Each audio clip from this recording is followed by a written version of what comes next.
Alors pour des raisons logistiques, puisque nos amis de Saint-Quentin en Yvelines ont un train à prendre et qu'on sait tous que c'est risqué de prendre le train, je vais appeler Florence Jeanne, responsable des collections et des expositions au musée de la ville de Saint-Quentin en Yvelines, et Lisa Clémentine Guilloux, conservatrice restauratrice spécialité mobilier, objets bois et matériaux synthétiques, pour la prochaine présentation. Et vous verrez la présentation de Roberta Jatta en 4e position de cette demi-journée. Merci.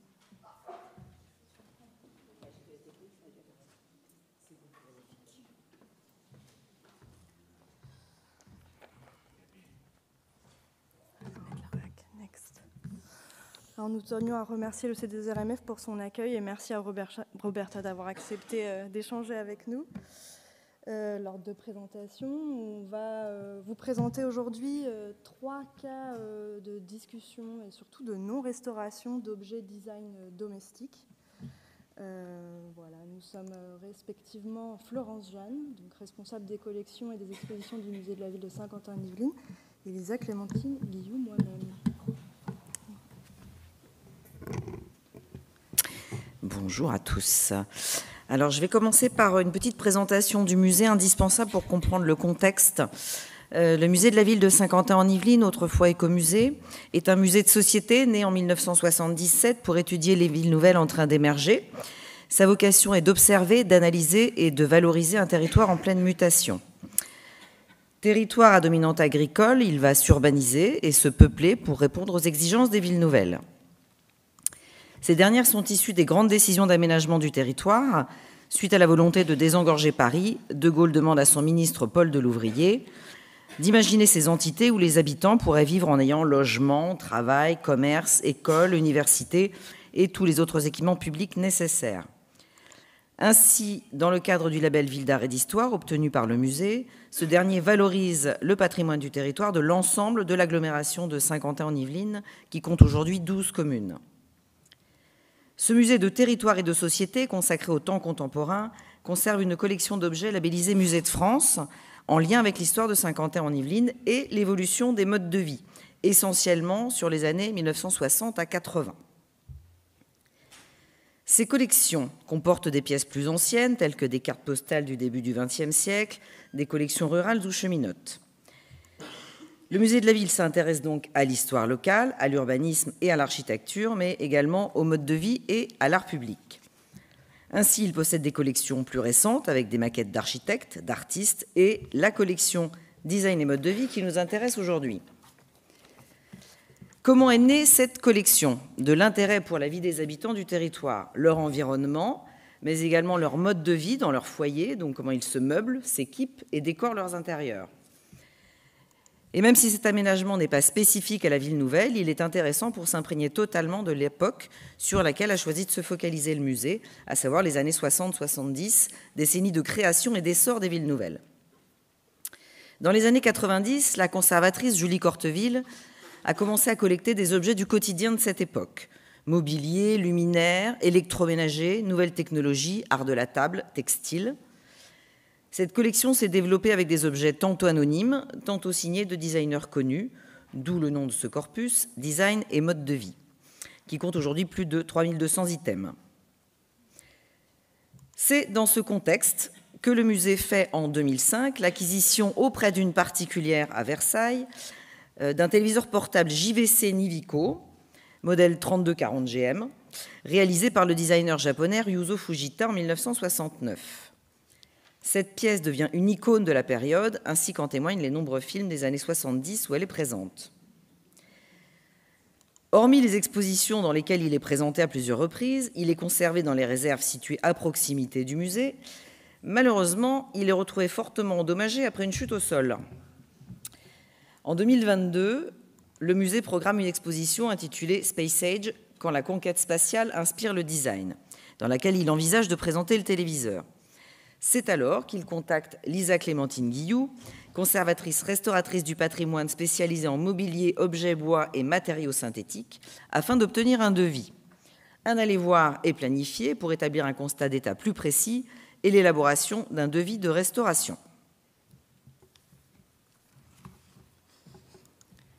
L'aller-voir permet de constater que la base carrée en ABS permettant d'assurer la stabilité du téléviseur lorsqu'il est posé est manquante. La télévision repose sur une base circulaire noire d'un diamètre trop petit par rapport à l'écran, ce qui a certainement favorisé sa chute. Les pattes d'assemblage de la visière et la double coque en ABS sont fracturées. Épaisse de 3 mm, la visière est brisée en 12 fragments allant de 8 mm à 8 cm. Les éléments sont maintenus entre eux par du ruban adhésif et conservés dans un sachet polyéthylène, et de nombreuses esquilles sont collectées. 4 fentes sont observables sur la coque en ABS, dont 2 sont ouvertes. Un écartement d'environ 5 mm est présent en partie basse des coques de la sphère. Des brisures mobiles sont contenues à l'intérieur de la coque et bougent librement lorsque les manipulations sont effectuées, et elles sortent en fait au fur et à mesure via les grilles d'aération arrière. Les éléments de visserie sont hétérogènes et exercent des pressions différentielles sur la coque. Au niveau de l'état de surface, on constate également que les coques en ABS ont jauni. Des encrassements localisés sont observés, en particulier au niveau des rayures et des volumes moulés. Des feuillures d'encastrement, des grilles d'aération et des textes et des numérotations estampées. Plusieurs réseaux de taches brunes sur la coque signalent des traces anciennes d'infestations bactériologiques. L'opercule du bouton de réglage dextre est dissocié et les revêtements métalliques des 2 boutons d'utilisation du téléviseur sont lacunaires. Le musée souhaite que les éléments d'origine puissent être réintégrés. Afin de permettre sa présentation, la réintégration des éléments fracturés de la visière constitue un important défi technique nécessitant plusieurs sessions d'infiltration et la mise en œuvre d'un protocole spécifique de collage assez complexe. Au vu de la morphologie du plan de cassure et de sa complexité, il y a de fortes chances que les zones de fracture restent visibles après intervention. Afin d'établir un devis, mon premier réflexe est de proposer de chercher à remplacer uniquement la visière en cherchant des pièces détachées. Mais malheureusement, je ne parviens pas à trouver ce type d'éléments disponibles à l'achat. Trouvant que la problématique de collage est très proche que celle connaissent les conservateurs-restaurateurs de céramique et verre dans le cadre de remontage de tessons, je fais appel à ma collègue Agathe Petit, spécialiste du verre, afin de proposer une technique adaptée à la physionomie courbe des fragments, à leur transparence et aux propriétés du matériau synthétique. Avec Agathe, nous proposons les traitements suivants. Un dépoussiérage et un nettoyage de l'objet et des fragments, une réintégration par collage des éléments fragmentaires de la visière, ainsi qu'une stabilisation des fentes, un collage de l'opercule dissocié, une sécurisation des éléments de visserie, un test d'ouverture des coques en AVS afin de savoir si certaines fentes peuvent être résorbées, et enfin un transport de l'objet jusqu'en atelier, une documentation et la rédaction d'un rapport d'intervention. Notre prix d'intervention est de 3 157 € TTC. Fort du devis obtenu, le musée envoie un dossier à la DRAC Île-de-France pour une présentation en commission scientifique régionale de restauration le 10 novembre 2022. Frédéric Debuche, conservateur du patrimoine et directeur du musée, est présent à cette commission qui donne lieu à des échanges nourris. En effet, le montant du devis étant supérieur à la valeur de l'objet, la question se pose de la pertinence de la restauration. Le retour de la commission est le suivant. À l'issue de cette présentation, les membres de la commission ont voté un report de l'intervention de restauration du téléviseur portable JVC Nibico 3240 GM, considérant qu'elle ne permettrait pas d'envisager le retour à un état de présentation satisfaisant. Il conseille plutôt au musée d'acquérir un nouveau téléviseur.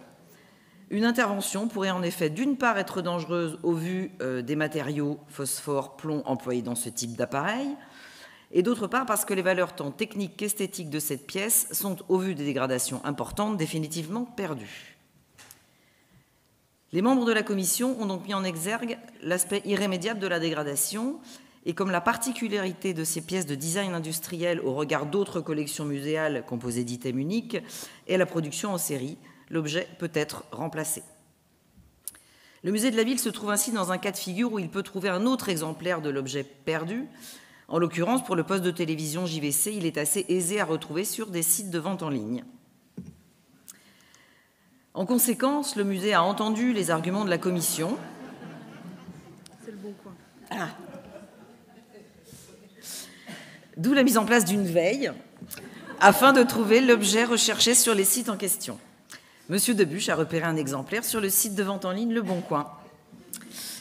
Pour un musée de société, le contexte de l'acquisition, avec les explications potentielles données par le vendeur sur l'usage de l'objet, constitue un plus indéniable. Dans ce cas précis, le vendeur, résidant à Paris, en était le propriétaire depuis toujours. Il l'avait reçu en cadeau de ses parents pour son anniversaire quand il a eu 14 ans, en 1973. Il a décidé de s'en dessaisir dans la perspective d'un déménagement à l'étranger. Le téléviseur avait rejoint sa chambre où il était installé dans sa position suspendue par la chaîne. Ce témoignage est très représentatif d'un genre de destination fréquent donné à cette télé portative et de forme amusante, plus voué en fait à un usage d'appoint et nomade qu'à un usage fixe dans un salon. Autre fait intéressant, le vendeur a rapporté que cet objet n'a sans doute pas été totalement étranger à sa passion pour le design qu'il collectionne aujourd'hui. Une particularité à signaler également, l'autocollant Solid State apposé au-dessus de l'écran qui n'existait pas sur le précédent exemplaire. Il constitue un élément intéressant car il correspond à une forme de signature de la marque et se retrouve sur de nombreux exemplaires et autres appareils JVC. Au-delà de l'aspect patrimonial, on ne peut ignorer l'aspect financier. Le remplacement du téléviseur génère un coût de 390 €, prix d'achat, alors que le montant de la restauration se serait élevé à 3 157 €. Pour un téléviseur acheté 300 € en 2005. Et ce, avec un résultat insatisfaisant, ce qui arrête définitivement le choix d'une nouvelle acquisition. C'est donc sans surprise que la Commission scientifique régionale d'acquisition des 24 et 25 janvier 2023 a émis un avis favorable à l'entrée en collection de ce bien. Bien qu'en meilleur état de conservation, ce second téléviseur Nivico présentait également des altérations qui nécessitaient quelques traitements. Les coques en ABS étaient également jaunies et ouvertes en partie basse. L'antenne métallique présentait des difficultés de coulissage. Il était encrassé. La visière était marquée de rayures profondes d'aspect blanc. Les étiquettes d'origine étaient décollées. Et à l'inverse du précédent téléviseur, celui-ci était bien associé à sa platine de support originale de forme carrée. Cependant, nous nous sommes aperçus que la base circulaire qui permettait de monter le téléviseur sur la plateforme carrée était cette fois-ci manquante. Afin de permettre une mise en exposition, les interventions suivantes de restauration sont proposées. Donc un nettoyage approfondi des volumes encrassés, une atténuation des rayures les plus blanches par micropolissage, une stabilisation des étiquettes décollées et la documentation et la rédaction d'un rapport d'intervention. Après discussion avec les équipes, nous avons décidé de sécuriser le montage du téléviseur sur sa platine carrée en prélevant la base ronde du premier téléviseur DG 2006-10 pour le monter sur le deuxième. La restauration de ce second téléviseur s'élève à 992 € TTC. Jusqu'à l'installation du téléviseur JVC Nivico dans les espaces d'exposition, les interventions proposées s'inscrivent entre un compromis pratique et économique. Vous pouvez voir ici une vue du téléviseur après intervention installé dans la scénographie originale de l'exposition Space Age. Dans un laps de temps assez restreint, nos questionnements autour de ces points continuent néanmoins de se poursuivre. Environ 3 mois plus tard, les équipes du musée me contactent à nouveau pour envisager un traitement d'un second objet de design populaire nécessitant également des interventions fondamentales. Et les problématiques se rejoignent et font encore évoluer nos choix d'intervention et nos discussions. Et c'est là qu'on se rend compte que, autre cas, autre arbitrage. Avec cette petite lampe décorative qui représente un viking, Olaf est destiné à une chambre d'enfant. Elle est réalisée en 1971 par l'artiste Enea Ferrari, qui fonde à Vérone l'entreprise Oldtimer Ferrari, société qui produit des lampes originales, à l'instar de la célèbre lampe Toucan en 1968. Cette lampe apparaît à une période où le statut de l'enfant évolue, où l'on se préoccupe davantage de ses goûts, notamment en termes d'aménagement intérieur, et où on va lui permettre d'avoir plus facilement accès au design. C'est pour illustrer ce phénomène que le musée de la ville de Saint-Quentin en Yvelines choisit en 2023 de la présenter dans son exposition « Les allumés du design », sur le thème des luminaires des décennies 1960 à 80. Or, ce petit viking équipé d'un casque argenté muni d'une solelle en plastique blanche, d'un bouclier et d'une lance ne s'avère pas en excellent état. Après un examen sur photographie, on peut voir que la lampe est en très mauvais état de conservation. Le nez du viking, monté sur un empiècement, est dissocié et mobile. D'importants résidus de colle sont observables en transparence à travers le corps du viking et nécessite d'être retirée. Une ailette du casque est manquante. La lance du Viking en métal ferreux est très corrodée et le revêtement en plastique galvanisé est lacunaire.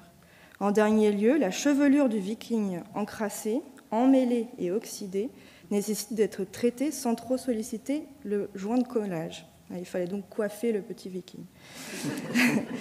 Le musée souhaite une réintégration de l'ailette manquante et en raison de la finesse de la coque en plastique et de la légèreté de tous les éléments en présence, cette réintégration nécessitait encore une fois la mise en place d'un protocole spécifique assez complexe, car l'usage de résine en plein trop lourde par rapport aux matériaux originaux risquerait de déséquilibrer l'ensemble de la lampe.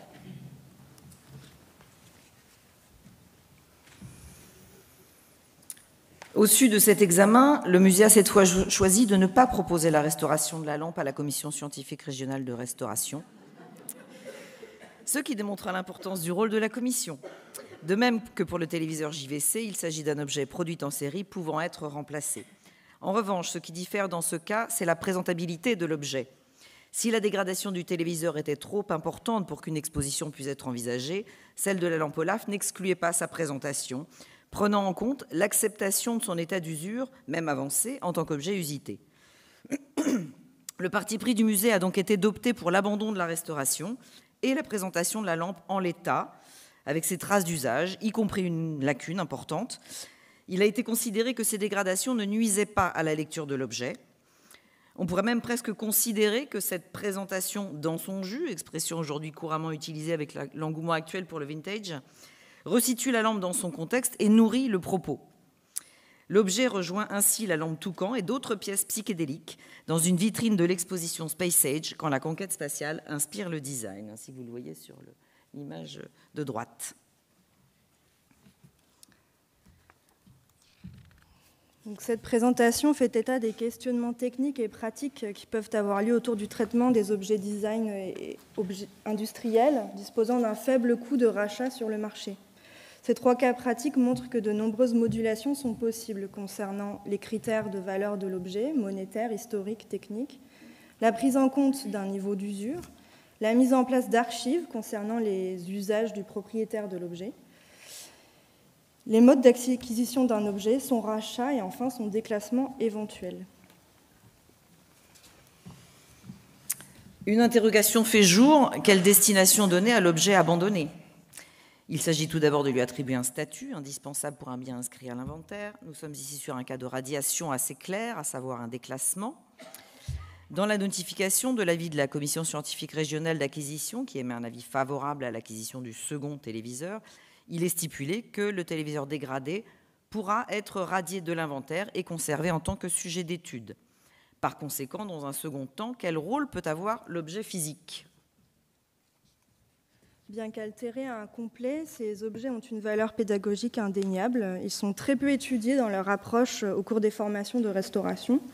Et il pourrait être envisagé que des doublons soient confiés pour études au sein des écoles lors de sessions dédiées aux objets composites. Il serait également intéressant que les objets électroniques doublons non exposables puissent être identifiés au sein des différentes collections d'État et soient répertoriés au sein de bases de données spécifiques afin de permettre de mutualiser certaines pièces de systèmes ou d'éléments de coque, de coffrage, devenus rares afin de favoriser des réparations fondées sur la récupération des éléments. Nous ne connaissons pas à ce jour de base de données permettant de rassembler les pièces détachées liées à l'électronique. Certains musées disposant d'installations complexes ont cependant depuis longtemps commencé à le faire. Le magazine Techné numéro 37, centré sur les problématiques liées à l'obsolescence programmée, mentionne l'existence d'une réserve de pièces, d'ampoules et d'éléments électroniques collectés par les équipes du Centre Pompidou notamment, pour anticiper les problématiques de fonctionnement de certaines installations comme celle de Nam June Paik ou d'Atsuko Tanaka. Les limites raisonnables de la restauration conduisent également à se poser la question de l'objet de collection dans sa dimension ethnologique. À quel point l'histoire d'un exemplaire particulier compte ? Finalement, concernant un objet produit en série, quel est le plus important, l'objet ou le concept ? La question reste ouverte, mais à l'heure des préoccupations environnementales, la sagesse ne nous oriente-t-elle pas vers le second ? Merci beaucoup.